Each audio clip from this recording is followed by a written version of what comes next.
It's the podcast nobody asked for. Gary and Terry argue about music.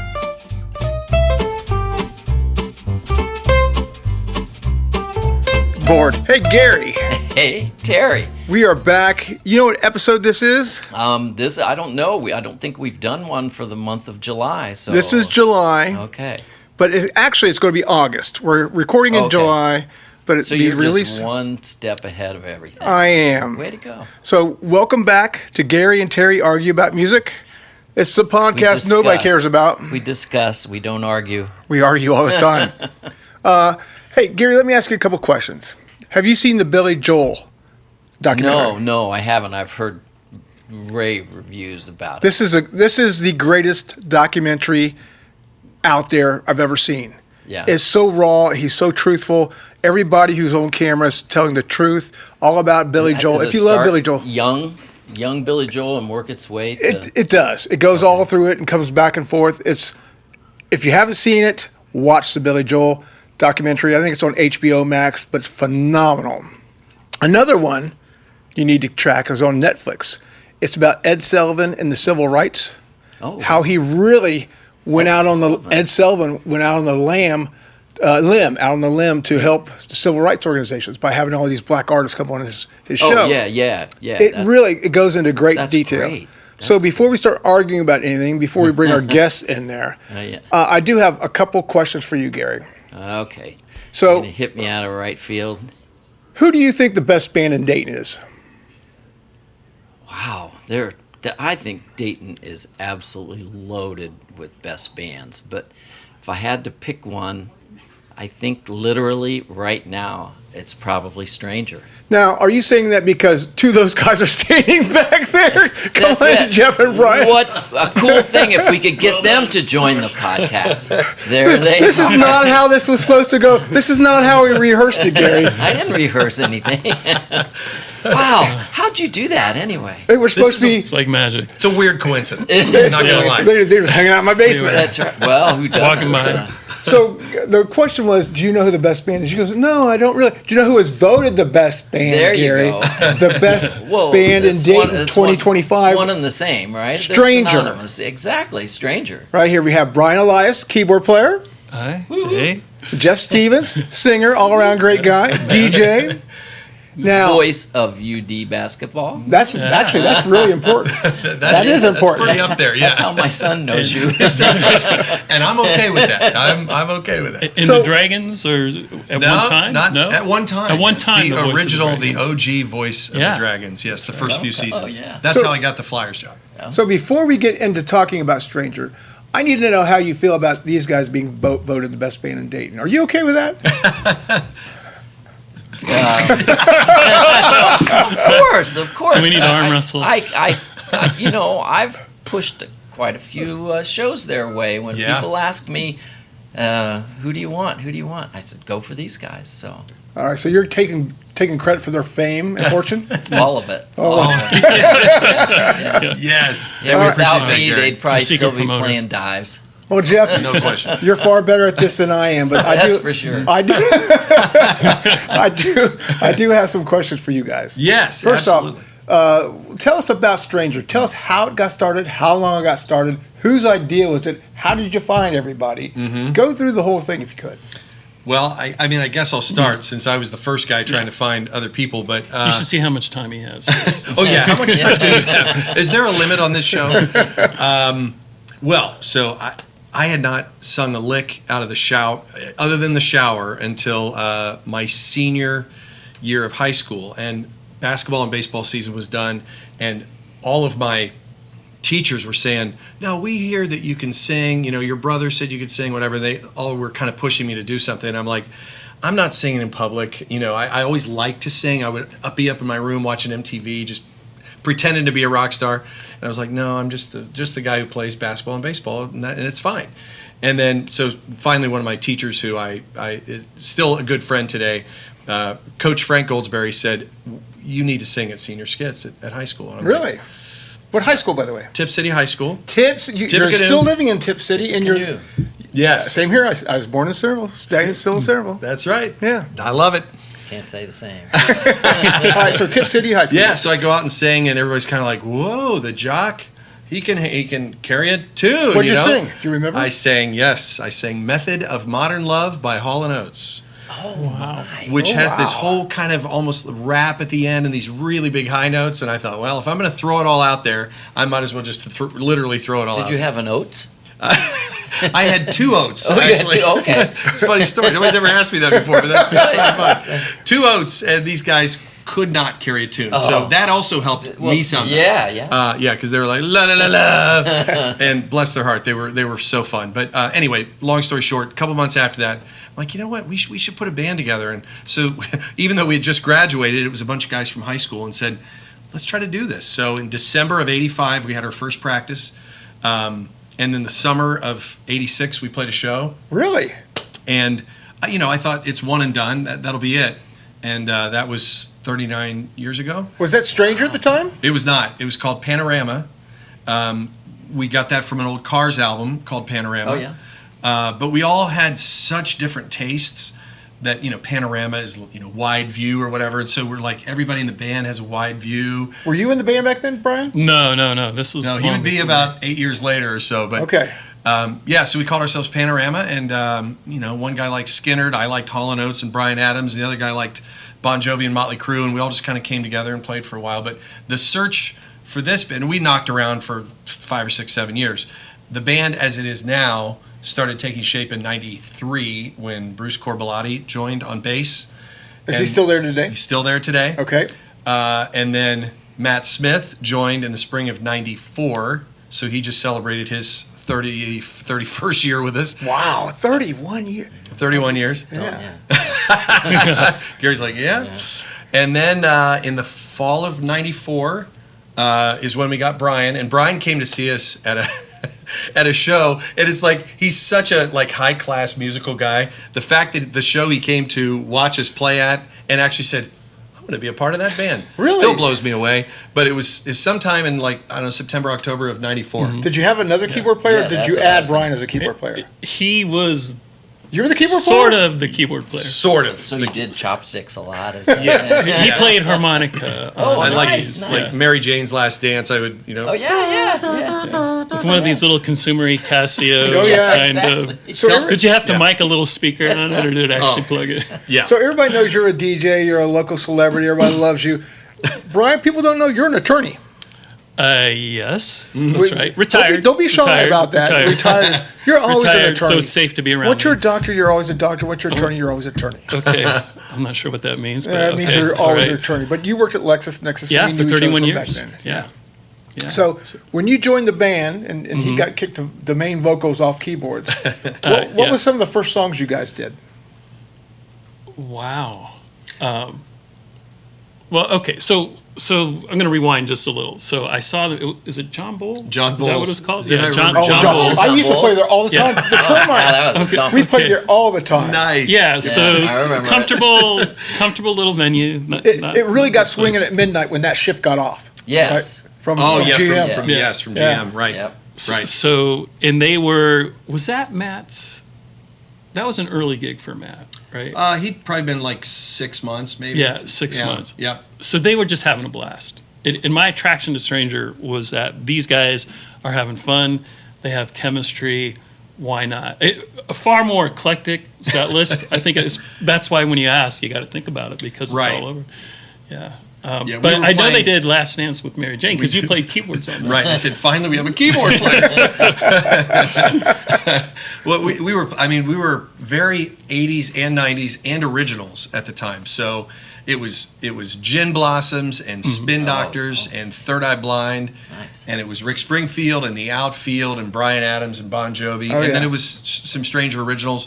We were in the process when these guys joined the band of doing an album, a CD of original stuff, which ended up coming out in '95. So you have an album out? Is it under Stranger label? Yeah. Really? It is. Okay, Yeah. I didn't know that. Yeah, it's called All, and it was out in '95, and I mean, there's a few hundred copies floating around out there, so that was fun. And the song from that, No Words, Yes, got onto the Ace Music CD. Best of the Best. Oh, yeah. yeah. Best of the Best, and that my first show with them was actually at Jilly's. Yeah. Playing a handful of songs, There's a playing good the venue. song that got onto the CD, and Yeah, they took the top 10, I think the top 10 artists that made the CD, and they had like 250 entries. And I got the call and it said, hey, your song ended up like number 6 or 7 or something out of the 250. I was like, wow. And they're like, you're playing at Jilly's. We're like, Wow. okay. So, I mean, that was So each band did like. yeah, of like the all 10 bands. Okay. We got like 20 minutes. Yeah, So, still. But still, yeah. Great so, venue, great yeah, sound and- system. Yeah, and legendary place, of Yeah. course, here in town. so. Yeah, we had Dave Shore, who was the Dave sound Reed guy. probably running sound for yeah. that. Probably was. Yeah. But that was your first show. yeah, Wow. very first. Yeah. Yeah. Wow. So Like, what- just quick question, side question. So you're going down the life of a rock star in the mid '80s. When did you become a DJ? That was before. You were a DJ before. Yes. Yeah, I went to school at Bowling Green for radio, TV, and film. Yep. So I actually am, I believe, kind of a rare situation where I am doing what I studied to do and what I went to school. I mean, I was the kid, and when I was doing my homework, I couldn't focus because I was listening to what the DJ was saying on the radio, and then I finally got this setup where, I mean, we're in this beautiful setup down here with all these shiny equipment. I would take like 2 cassette decks and a record player, and I'd learn how to mix stuff, and I'd learn to record on one and sound like I was the DJ doing the top 8 at 8 or whatever thing was going on at the time, and I would just practice doing that in middle That's pretty school. cool. Yeah. And so when I got to high school, I said, "Can I do the announcements?" And they're like, "Okay." So I did the announcements, and that's how I first got comfortable, like talking with actually Right. people were hearing outside of just me in my bedroom. And then So these are like your morning announcements, like when class is about to start. yes, exactly. And don't forget the varsity basketball team plays tonight at 7. So that was fun. And then my senior year, I said, you know what? I went to our principal and I said, I really think we need some music at lunchtime. Like, well, what are you thinking? I said, well, I think each lunch period was like 17 or 18 minutes or something. And they're like, I said, what if I made a 17-minute, radio show, and we played it at lunch, and then when it switches over to the next lunch, we just rewind it and hit it again and play it 3 times. And I created WTHS, Tippecanoe High School.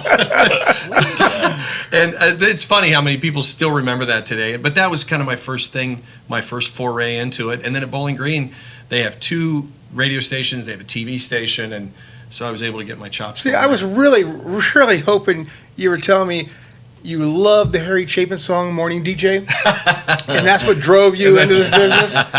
It's not. The morning DJ was never something I was shooting for. You remember that song, don't you? I do. I am the morning Yeah, DJ. yeah. Yeah. All right. I had to go back and give that a listen. So, and you guys have been going 30 plus years. You just said how many?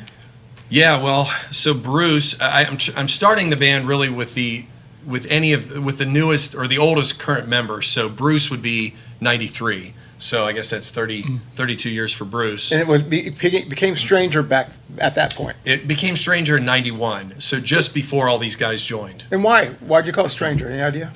That was just before Brian. We had a guy who was in a band called, do you guys remember Psychological Vacation? Sure. Back Absolutely. in the 90s? Do you? I do. Yeah. Absolutely. I must not be him. You never read There's Music Tonight because they Oh, Yes, no. they played the area. No, we a were lot. always listed there in Were that ya? thing. I just don't remember them. They were, they really had a run for several years. Yeah, And Tom was the bass player, and he joined Stranger for a minute. At the time he joined Panorama, and he's like, man, you guys, you really need a facelift on the name. And I was like, really? Well, and I had heard, from my friends who would give me a hard time. They're like, oh, when's your band Bananarama playing? I'm sure you got that. I got it. It was going in my Oh, head. I know. I can tell, Gary. So I'm like, all right, fine. We can't be Panorama anymore. So he's like, I think, I'm just picturing like dark and mysterious and like trench coat and Which is so Stranger. Yeah, that's which that's why I was going, guys, anybody else in the band going, this is not us. Why are we calling ourselves? We're not dark and mysterious. We're playing 8, 6, 7, 5, 3 of 9. There's nothing mysterious. Calling See, I think every time I Brian heard it, Adams. I thought the Billy Joel album, Stranger. Oh, yeah. That would have been a much better Wow. story. But that's not where I we're think going. of Stranger Things. Yeah. The whole came a little series. later. Yeah. That came a little later. So But- how often do you guys play? Is like you guys take a break during the winter, right? Yeah. You normally Yeah. don't play during the winter. Yeah. Are you No. the same way? Yeah, Yeah. Outdoor gigs only kind of thing? pretty much. I mean, if the right thing, and Gary could probably, Right. if the right thing comes up, Sure, we'll play it. Sure. But we're kind of in April to October, April through October. Okay. And how do people find out? How do people find information about if they want to book you? If they say, "I really love to have Stranger at my event," is it they go to you? They go to Brian? Who do they go to? Can I start having them go to Brian? Because that No, sounds no, really. no, no. You're Gonna have to do some, get ready to do some editing.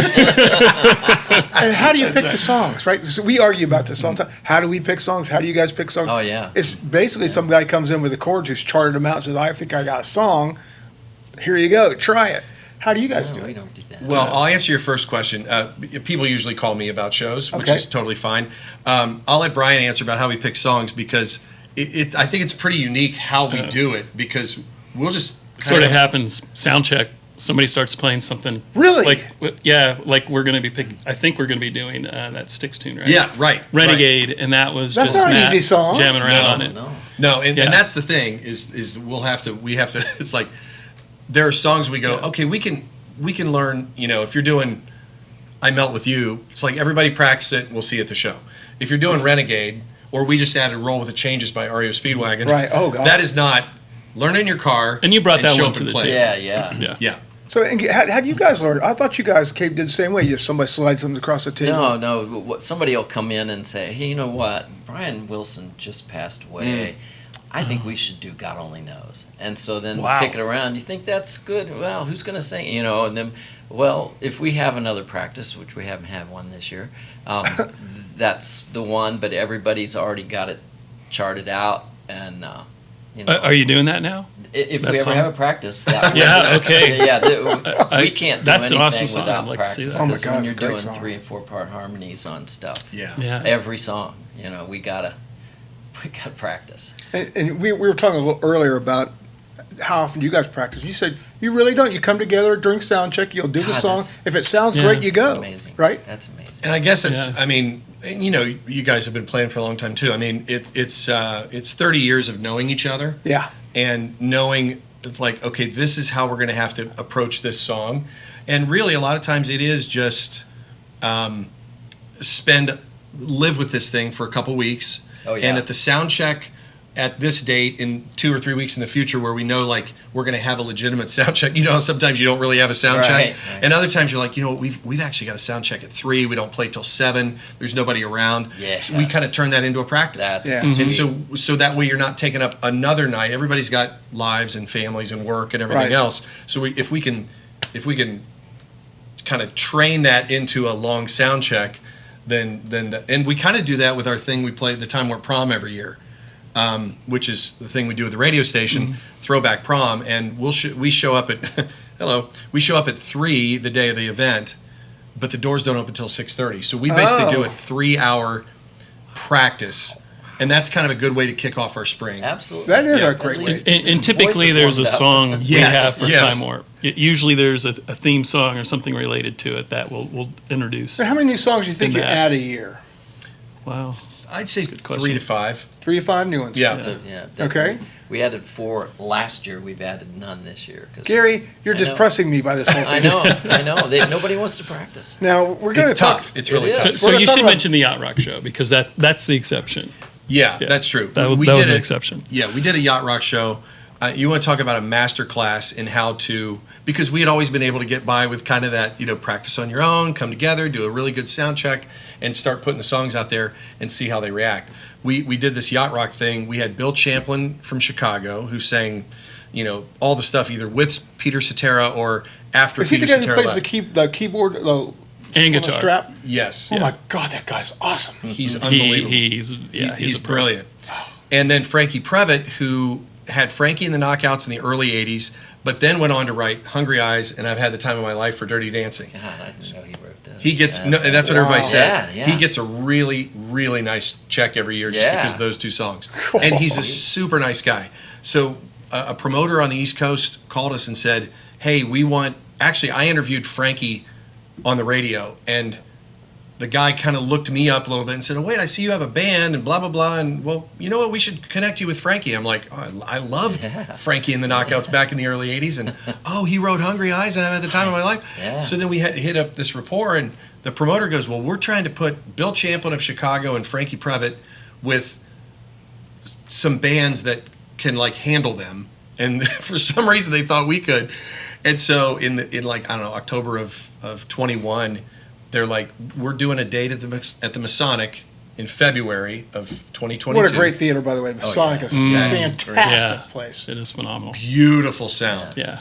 But Yeah. we're like, okay, we're learning all these, Chicago songs. Many are written by David Foster, or Bill Champlin, and then the Dirty Dancing songs. And we're having, these guys are coming in. They both tour with their wives, who sing their female backup vocals and stuff. Right. And so we are like, we've got to lock down and practice. And Brian's house became our place. And I mean, we had to really lock in. Yeah. So there were the songs from Bill, the songs from Frankie, but then we had to surround it with appropriate yacht rock tunes. So things like Player, Baby yeah. Come Back, and I Can't Tell You Why by the Eagles. And one, we've kept some of them. The Jackson Brown. Jackson Brown tune. Yeah. Yeah. That's been a great first set song. Yeah. So that was So- a one and only show, though. That show, and then you had all these new songs, basically. So Yeah. you can go, Yeah. this one sounded pretty good. Ooh, this one might work in our show. So Exactly. that's Yeah. killer. It really Yeah. worked out Yeah. very well. Yeah. But I'm telling you, that's the only time. This is such a stress-free band, and we always tell people we don't overschedule, we don't overpractice, and I think that's why we've lasted for 30 Right. years. We thought practicing so much could be the end of it all. that might, And so this is the that first might time- take us straight into the ground. But we practiced every week, Yeah. pretty much We did. October to the show. And they came in on Friday, and our show was Saturday. So we did have Friday night to rehearse with them. Oh, okay, Yeah. good. Then we rehearsed Saturday afternoon, and then we had the show Saturday night. I mean, we were all basically on completely out of gas by the time the show came around. I'm like, we got all these big songs, and we're all going, Yeah. but it turned out great. But And we did do it again. We played again. But, to your you point, did, Gary. yeah. So that One went more over time. so well. That was right. See, so think about February of 2022. COVID was not completely gone, Right. Right. but we had 650 people show up at an indoor venue. At an indoor. Which yeah. they said, we're thinking maybe 300. Yeah. So we got almost 700. And my friends, the Phrase, called and said, "You know what? Do you think this show would work here?" And I'm like, "Are you kidding me? The beautiful Phrase Pavilion Oh, God, yeah. with these yacht rock songs Yeah. blasting Right. through the area there in the pavilion." I'm like, "Oh yeah." Oh, yeah. So we had I think we had 2,600. 2,600? Wow. So that was February's Masonic, and then August we brought him back in town. We did pretty much the same set list. We may have switched a few things around, but yeah, it was like 2,600, and it was a gorgeous, gorgeous night. It was unbelievable. Truly one of the best. I mean, you guys have experience. played. And we had been practicing for 6 hours just before the show, which made it a lot more. Yeah, we were a little more fresh. You guys have played some big name in front of some big names at the Phrase and around. So can you rattle off just a few? Drop some names. Drops. It's okay to name drop. Oh yeah. Brian, I'm gonna let you start. I'm gonna see how you. Okay. Foreigner. Oh, the real deal. Well, But what's left of Foreigner? What's out there? All right, the sound guy. I know. Foreigner The sound people guy. licensed to perform as Foreigner. Oh, whatever that I means. mean, now and I know people just saw him at the fair last week, and they're like, "I saw a cover band." It's basically guys that have been there. They've been Foreigner for 20 or 25 years. Yeah. But they're And they Mick were pretty Jones- fabulous. Mick Jones Yeah, was, they and they were sounded good. fabulous. Mick Jones was ill the night that we played at Phrase, so some people did get a little bummed about that. Yeah. But Kelly Hansen and Pilson from Dokken and some of the other players, they've been there for 20 years. We're all there, and that was a cool So who else? Yeah. Night Ranger. Night Ranger. That was really pretty cool. awesome, too. Hobart, that was in Hobart. Yeah. 38 Special was Hobart. a few times, right? And the Moraine Heritage Festival. Yeah. Yeah, that was twice for Yeah, 38. okay. I Yeah. 38 remember special. that festival. We used to Yeah, play that. that was a minute ago. That was a minute ago. Well, Rick Springfield, we've opened for 5 times. Yeah, that was what I He'd I be knew that awesome was to coming. see. Yeah. Yeah. Yeah. He's great. he's really funny, and he's friendly to us, which is really nice. But that, gosh, He won't talk to us though. don't talk to stranger. So, Sorry. Was that his line? Threw you off for a second, didn't He he? Threw came you in- off. that's right. He actually wrote that on our little did. sign. He did. Yeah, We had a had sign. stranger thing. He said, "Don't talk to." So Yeah.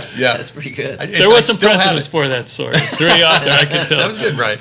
But we opened for Rick at Frey's Courthouse Square, which that's the first time we opened for him, was the year 2000.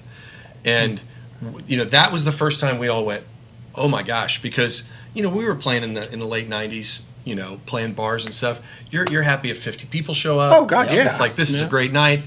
And we opened for Rick at Courthouse Square in August of 2000, and we walk out and there's 10,000. massive. Yeah. 10,000? It was 10,000. They said massive. it was the biggest crowd they'd have down there probably since Wow. a president came 10,000. through. And you had all the people in front of you, and then you could see them way down the street, like down towards Flying Pizza and stuff. So we were just like, oh my gosh. And it was such an incredible thrill. And then I think Rick saw pretty quickly. I mean, I was doing interviews with him and stuff on the radio, so he was like, oh, okay, this is the guy that's also in the band. And, well, all right. And we kind of became sort of friends. And he and I went to have lunch at Spaghetti Warehouse and hung out for a couple hours. Really? And You're so hanging out with Rick actually- Springfield? Yeah, hanging with Rick Springfield. Wow. Yeah. He got a, well, no, it's not important what he ordered, but But who paid? Question is, who paid?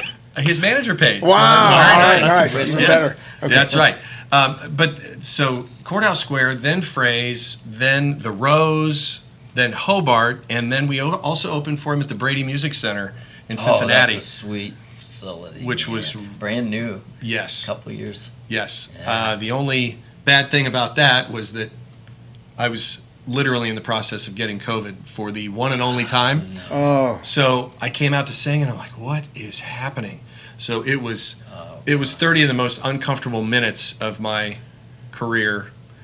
And I'm just going, oh, we got this gorgeous place. And Yeah. we're So in addition to that, if I remember right, Rick was going through the same thing, right? So his manager comes out and says, hey, Rick wants to say hi to you real quick. And I'm like, oh, that's so great. So I go back to talk to him. I'm like, hey, man, you look great. How you doing? He goes, man, I'm having trouble getting rid of this cold, this cough, and I got a sore throat. And I was like, hey, I can't believe you told me this. We're related. But I was like, yeah, That's right. I was like, yeah, I'm a little froggy right now too. But so anyway, so like three or 4 days later, he posted on Instagram, him in a mask with like a towel wrapped around his head, sipping a coffee, and I went.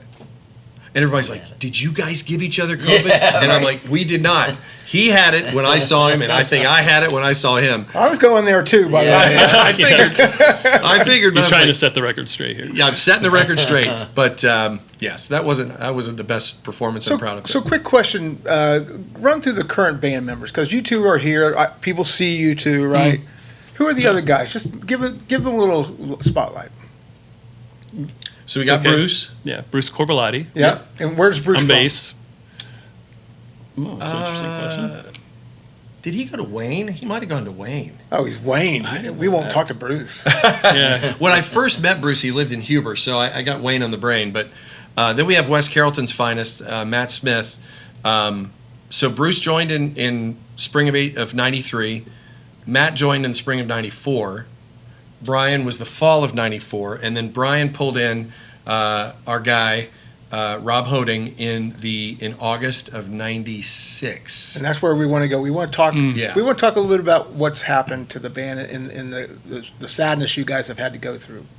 Yeah. So, why don't somebody else explain this? You guys are way closer to this than I am, but explain how Rob was an integral part of the band, and he was literally the beat of the band. And you lost him. Was it this year?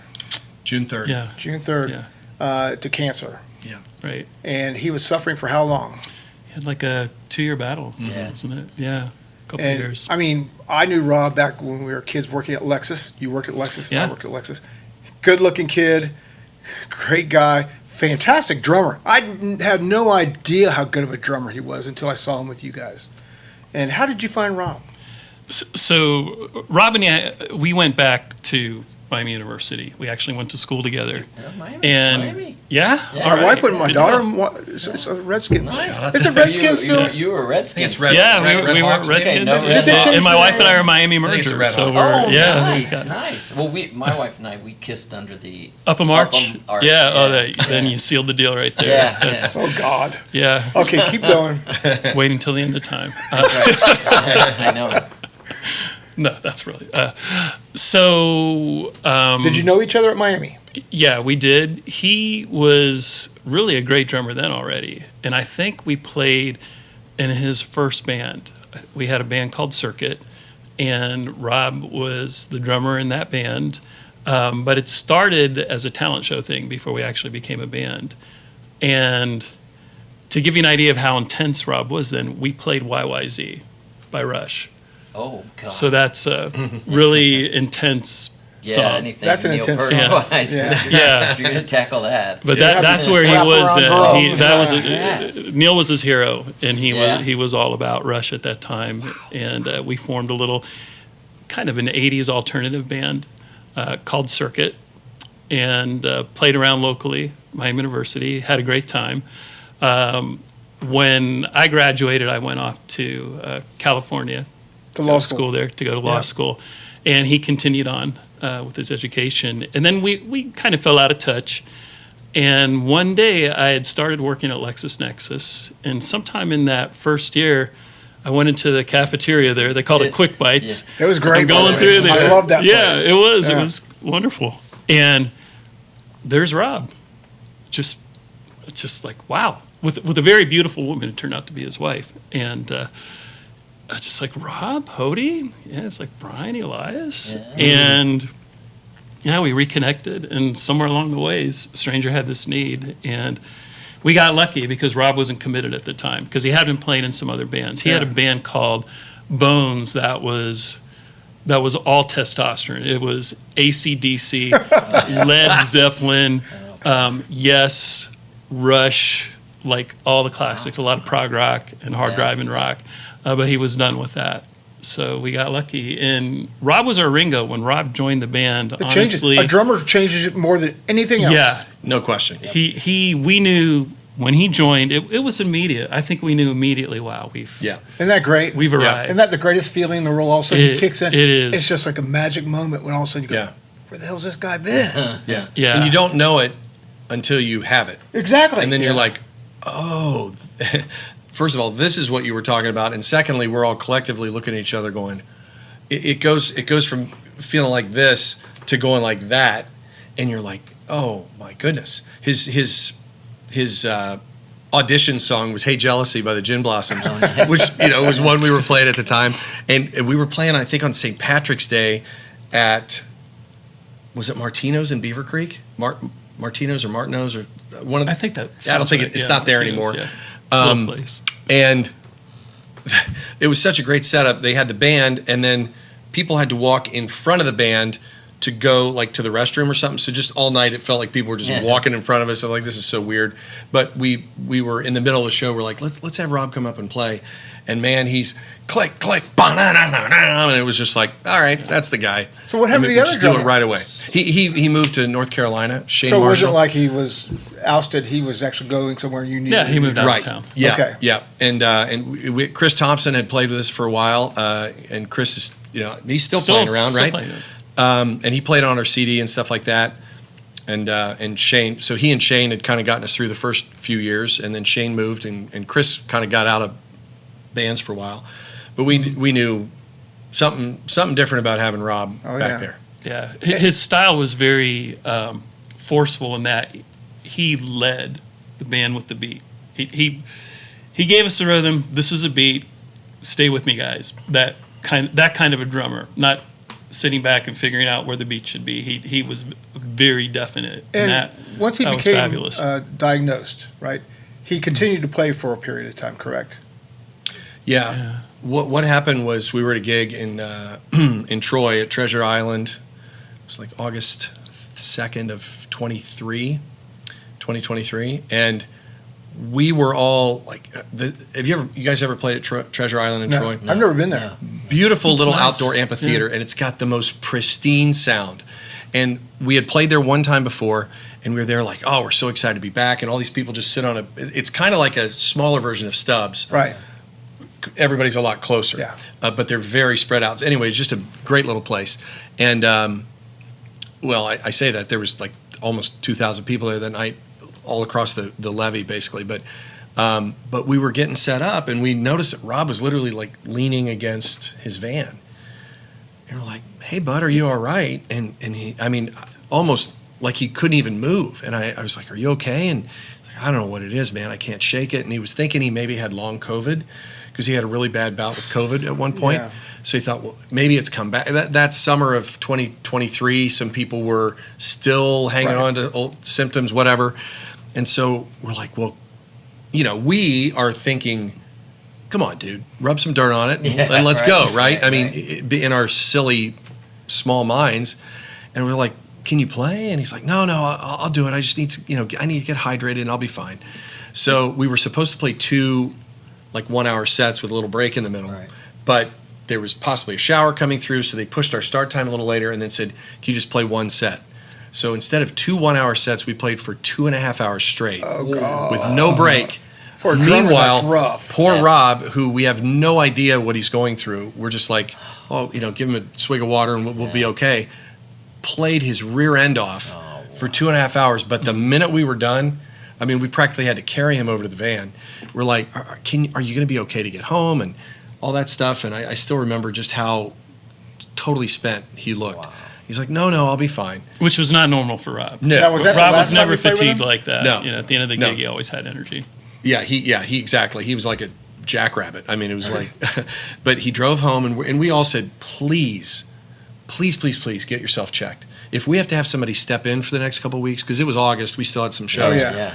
We'll do it. And he's like, yeah, I will. And then we curiously, he kind of kept putting us off. Remember, it took longer than we thought it should be he kept saying, well, I have one more appointment. Well, I got to get something else checked. And we were all a little suspicious, but we were nervous and we were scared. We weren't sure. And then we got the call. Yeah, so what was happening was he went through, it took a while to discover that he had cancer.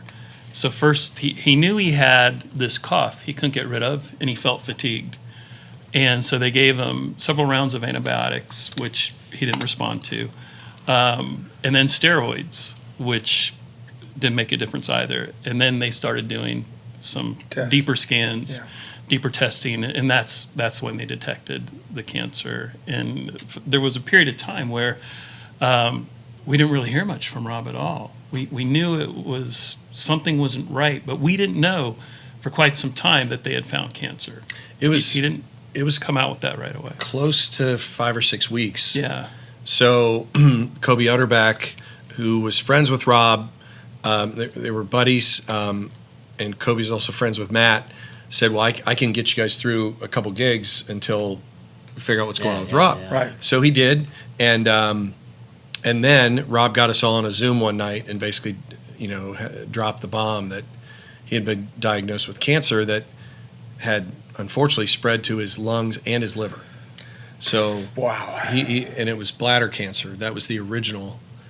The cell. They never actually found it there, but they said the cell type was consistent with that. Yeah.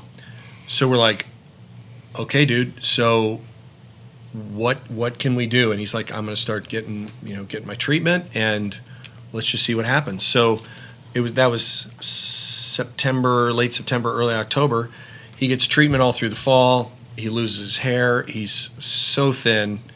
We were heartbroken. We did Zooms with him. When he was well enough, we'd meet him at Marion's in Centerville for pizza. Sure. And or down at Tylersville, which is closer to his house, so he didn't have to travel, just so we could be together. And then I'll never forget it. He texted me over Christmas break that year. So mind you, this is 3 months after finding out he had cancer and starting his treatment. He was like, I'm starting to get a little bit of my energy back. I'm going to pick up the sticks. And he texted me. He's like, dude, I played like half of a song today. Really? And I went, no, that's good, right? Yeah. You're saying that's good, right? Because here's a guy Yeah. who couldn't even stand up. Yeah. So to think of sitting down and playing seemed Right. inconceivable. And by the middle of January, he's like, I practiced for half an hour today. I practiced for an hour today. And then by the middle of February, we're in his basement practicing. Our one practice for the year was that night or that day. And we were there for 4 or 5 hours and went through our entire, like we learned 2 or 3 new ones. Right. And brushed up on some other stuff. And he just wanted to get his chops again. And man, he looked so good and he had, I think he wanted to know he could still do it too. Yeah, sure. His hair was really short and buzzed, but it was coming back in. Nice full beard and stuff, and he was happy. And I think his hair was starting to come back. But the only thing is he had trouble with his extremities, with his feet and his hands. Yeah. And so he'd always have to wear gloves to play. Yeah. And it's interesting. I just saw this morning, Brian Setzer just found out that he has some autoimmune disease, and he said now he's just starting to get out of it a little bit. But he said for about 6 or 8 months, it felt like he was wearing gloves when he was playing guitar. And he said, so I can't play guitar. But he's getting past it. So kind of a similar thing. Rob couldn't feel. Yeah, neuropathy. Yeah, the neuropathy. Yeah. So. And feet, too, with the So kicks did and pedals. he did and eventually that. come back and play a couple? So he played 11. 11 shows. Not a couple. He played 11. So that practice was middle of February. We played on St. Patrick's Day a month later. Yeah. We played our Time Warp Prom in April. Then we played Bellbrook Sugar Maple Festival. That was the last time I saw a whole show of yours. Is that right? Oh, yeah. That's right. Yeah. Wait, that year or this year? No, that year. That year. So when you 24. got through Yeah. when you got through that season, 11 shows, was he showing any sign of fatigue? Well, yeah. His last show, absolutely. And did you guys have a feeling at that point in time maybe something was going wrong? So, do you want to talk about the gig at the Phrase? Or? Yeah. Oh, yeah, absolutely. Yep. Yeah. Okay. So Rob's last show, it wasn't intended that it would be his Right. last show, but it So you turned didn't out know. to be You his had no last idea. show. We didn't know. know. We played at the Phrase, and we opened for Rick Springfield and Richard Marx, which was a fabulous show. Yeah. It was a great show. But you're there for a long time when you're at the Phrase. You show up early because your sound check and what you do has to fit around what these national acts have going on. You just hope you have a spot somewhere on the stage.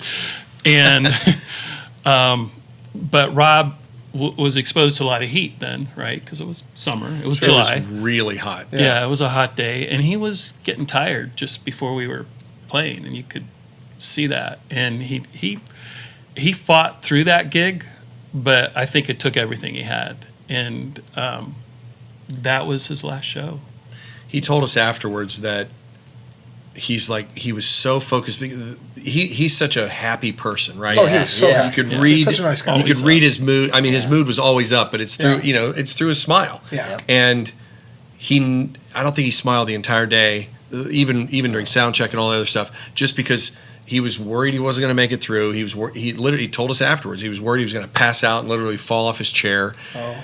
And all these things are going through his mind. So every picture we have from that day, it's very like serious and very, very pensive. You could tell he's thinking and just he Very just was like focused. very focused. Yeah. And afterwards, we're talking about, hey, we got a chance to get our picture taken with, Rick. We get to say hi to Richard after he plays, and normally Rob would be like, dude, that's so cool. Yeah, let's go get our picture with him. Right. He was like, I got to go. I just got to pack up and go. We're like, oh, okay, yeah, we understand. Not knowing that, again, as his stuff got put in the van and he drove away, he was never going to play with us again. So, I mean, not many bands lose a band member in Dayton, right? That's a very unusual thing. Yeah. Yeah. To end the Rob discussion, what was his favorite song? If you had to guess. That's interesting. Where did you see him smile the most when he's playing? What song was it? Do you want to go first? I have maybe 2 answers. Well, maybe 3. I don't know if I can pick a favorite. Go ahead. He liked Sister Christian because of all the drum, Great a song. lot of drum fills in that. Yeah. And Brian found a great video of him recently. I feel like we've all been binge watching Rob in our, like, all the Stranger videos that are on YouTube and online and stuff. But he found one at Phrase where Rob's playing, Sister Christian, just has all those really big drum fills and stuff. And man, he's doing that big fill in the middle where it comes back into the ending part, and he's smacking it, and he stands up and he points his stick, and he turns around and I'm looking at him and he's looking at me, and I'm like, dude, you're killing it. And he points his stick at me, and I'm just like,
Jeff just mentioned, he's all over it. He's standing up, he's doing his cymbal swells like this, standing up That's a showman. out to the crowd, just big into it. So that.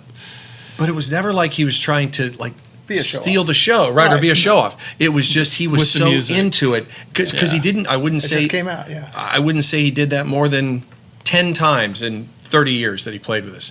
But man, if he was feeling something and the vibe was there, and so cool. Because I saw another one where somebody got a still picture of him, not at that show, at a different one, and he is full on standing on the drums, and I'm like, what was even happening when he was doing that? But he was. We didn't know how dangerous it was. Like he could just fall right into it. Yeah, in retrospect, you'd never catch us doing that, but. He just was. We had this put on our shirts this summer. Sweet. RH. If you can't see it, it says RH. RH Rob Hoeting, and we're like, how do we even go about taking the stage again? He passed. He passed on June 3rd, and all of our shows started on June 7th. Wow! And that string of starting on June 7th, we had 8 shows in 4 weeks, which is very top heavy. Tight. That's top heavy for us. Yeah. And we're like, how are we going to do this? Literally days after we lost him, because by the way, the last report that we had from him in early May was that tumors were shrinking. He didn't have his energy back, but the tumors were being treated very well. Right. Yeah. So we were not. We knew he was having a battle, but we were not expecting this to be the end at all. I think we always believed this is rough, but he's going to be in that small percentage of people who make it, and we really did think that. So and it was a shock. As we try to land this podcast, which we always try to do, Jeff, how this goes. Yes. The name of the podcast is Gary and Terry Argue About Music, but we also incorporate our guests into this. So I didn't tell you what the topic we're going to argue about. You never do. I'm not giving any warning. I need to know your favorite 80s band and the song, or your favorite song in the 80s. That question goes out to everybody here. Gary? My favorite 80s band is Stranger. I don't know if you Don't suck up to these They're guys. gonna make it. They're the best band in Dayton. The Fries didn't make the cut. And probably Sister Christian. Probably. No, really. Have you? Are you? That is such a hard question. Holy cow. Okay, name a great band from the 80s. I got a few, but go ahead. Stranger. Sorry. You're not going to get me He said on it how many that. times now? 3 times. What do we owe him for that now? It was 3 times. It is voted the But best. you have something. Gary, Yes, I'd there like we to go. give you a That- copy of the new Stranger vinyl album here. Actually, we'd like to present both of you with a copy. Terry, you as well. Does this come with a record player? It doesn't. I So that's a funny joke because Gary's got one. Funny thing is, somebody Thank you I said so much. these things are. You're welcome. This is so cool. I said these are only $30, and then somebody said, you know what? They're not $30. They're $130. And I said they're $30. He goes, yeah, but I didn't have record player, so I had to get a $100 record player off Amazon. I was like, okay, well then they're $130. But Our bass player had to do the same thing. yeah, he did, and so did our guitar player. So. He said that when you opened the box. And now I'm going to have to Oh, get it. that's right. You did watch that, Gary. Yeah. That's right. This is super special to us because, well, first of all, it includes some of the stuff we've recorded with Rick Springfield and John Waite. John Waite. I love John Waite. Oh, yeah. That was such a cool experience. And Frankie Prevett of Frankie the Knockouts and some other stuff we've done. But it's also, and actually, I take that back. So this picture of Rob is from that last show. I just realized that. And he is smiling. Yeah. And so he did crack a smile that day, and he was generally very serious. But that is from the last show. So obviously, there's this. Some of these pictures go back our entire 30 years. So it's sort of like a.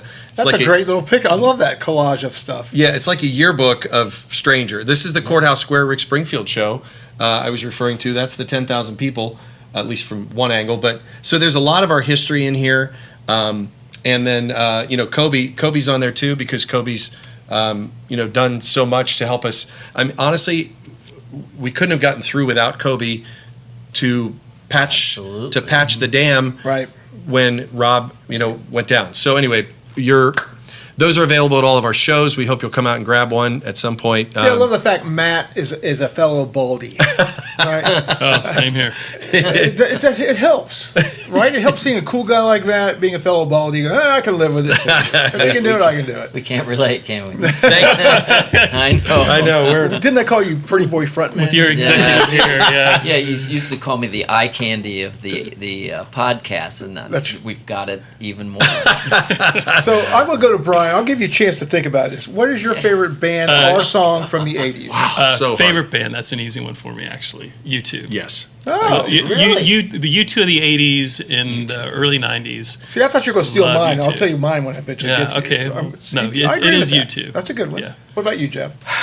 This is so hard for me. I have about 10 that are tied for number one.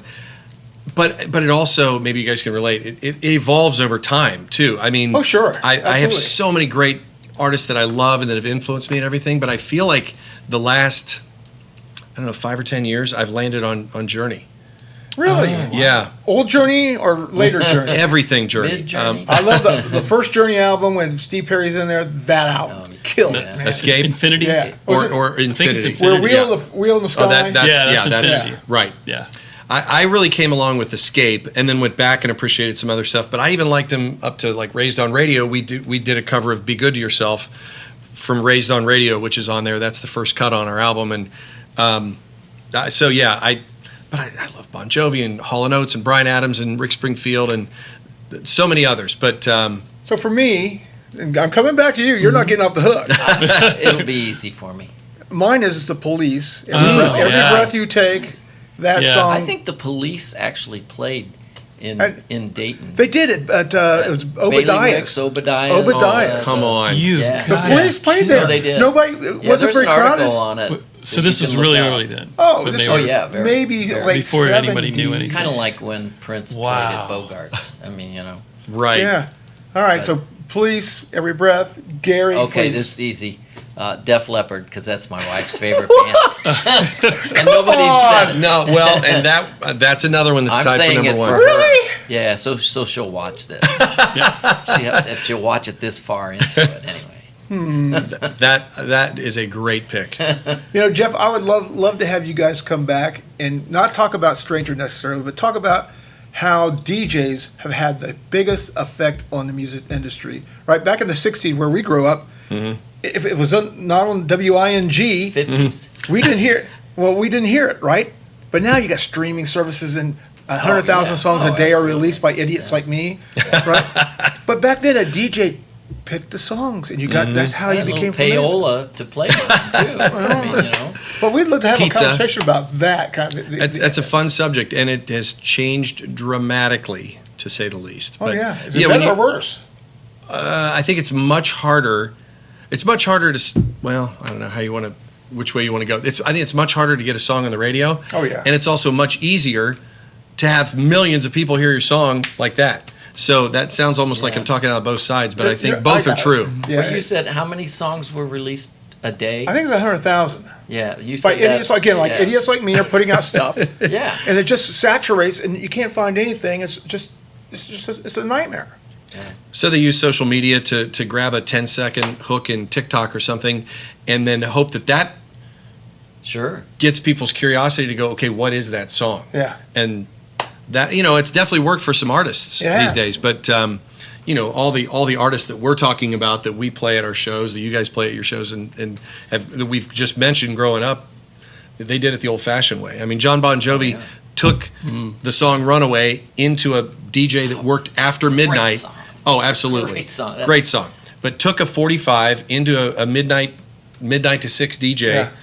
Knew he was there alone. Knew he could take him a pizza, knock on the door, and go, dude, Yeah. just play it one time. Spin. Yeah. And then probably three girls called in and went, "That's my favorite song." Yeah. And then all of a sudden he signed to Polygram Music. It's like there's so many great stories like Yeah, that. But yeah. that's the old school way of doing it. That is. All right, so to end this podcast, I'm going to give you guys one compliment, and then we're going to close out. Just having us on is a Is that all you compliment. got in One you? major compliment. Oh, okay. So, I'm the guy who books bands for the 4th of July Fest and all kinds of things here in Centerville. We had people come up to us and say, "Who's that band where the guy went out in the audience? They were so entertaining."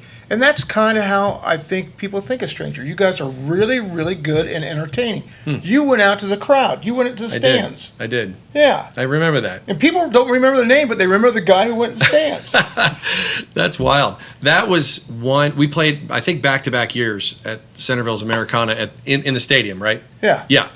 And, we're down on the track and we're like, how's this going to be? And it was truly, I mean, that's in the top echelon of shows. We talk about it all the time because, first of all, you've got all these people up here, but then you've got the people at the tables beside you and stuff. Yeah. And we're like, I don't know. I think we've talked about this so many times. We all want, we don't take ourselves too seriously. It's like Right. we're playing 80s Exactly. music that other people wrote. I mean, how serious? Yeah, exactly. It's like we're not brain surgeons here, but let's pull people in and have them and show them a good time for a little while. And agree. and let's do it without a lot of bells and whistles and just do it with the personality of the band. And you had fun. And we had fun. All right, well, Gary, we did a poor job arguing about things because we really couldn't argue. Well, I could probably add on to that stadium thing because I said we were supposed to play the Oh, boy. stadium. He's complained to me about 5 times about this. Keep going. the year of COVID, we were supposed to play it, Oh. and everything got canceled. But he goes, "Oh, Yes. nope," and you weren't. It wasn't booking me at at the time. He says, "We've got you for the next year." Well, they had you back, and so So we're the problem. You're So was the us. so now he's in charge. I said, "We want to play stadium." Here's the quote: "You guys aren't fun enough." And I was like, I said, your Good night. harmonies are perfect. Good your night. music sounds perfect. You're not fun enough. And then at Boomerfest last year, he's sitting off to the side. And I'm still trying to audition. We want this stadium. And I said, thing, bring you know? out Stranger. And he's over off the side, outside of the tent. And we're playing, and it was almost like we were out of control. The band never is that way, but everything worked. Yeah. And I don't know, 5 or 6 times I leaned over. Are we fun now, Terry? Are we fun now? And He likes to give a hard. All right, folks, we've gone way over.